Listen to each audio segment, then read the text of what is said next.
Magandang araw sa inyong lahat.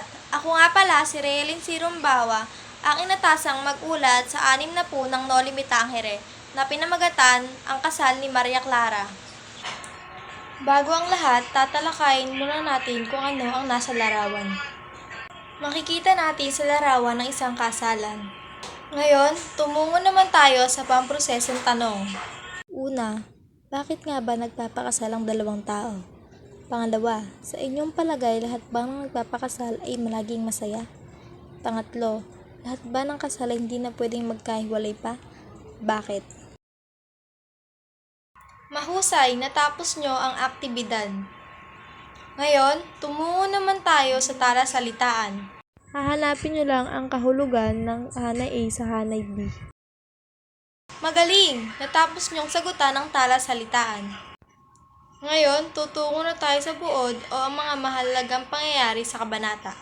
Dumating sa bahay si Kapitan Tiago at si Linares, pati na rin ang mag-asawang Despedanya na itinuring ding pangkat ng mga makapamahalaan.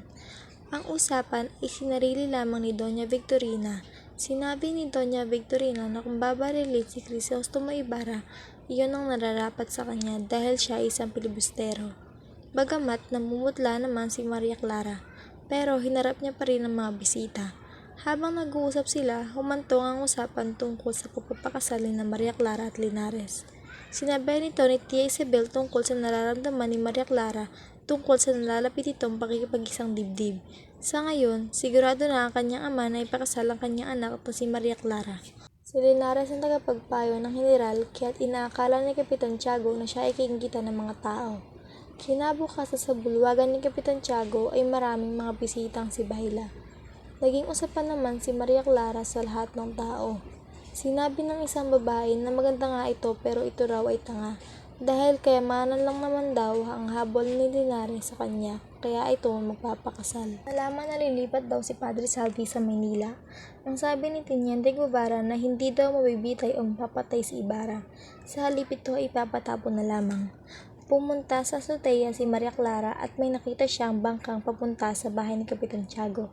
Nang may bumaba sa lulan na bangka ay napagtanto ni si Crisostomo Ibarra iyon. Sa tulong ni Alias ay nakawala si Crisostomo Ibarra. Si Ibarra ay dumaan lamang saglit upang ipaalam ang kanyang nararamdaman at bigyan ng laya si Maria Clara tungkol sa kanilang kasunduan. Sinabi naman ni Maria Clara na hirap siyang talikuran ang kanilang pag-iibigan. Pagkatapos ay nagpaalam na ang binata na si Crisostomo Ibarra, kaya bumalik na ito sa bangka at umalis na sila papalayo sa lumuluhang si Maria Clara. Ngayon naman tutungo tayo sa talakayan, unawain at intindihin bago ito sagutan. Mahusay, natapos niyong sagutan ang talakayan. Ngayon naman tutungo tayo sa pagsasanay. Mahusay! Ngayon naman tutungo tayo sa takdang aralin. Gagawa kayo ng isang tula tungkol kay Maria Clara.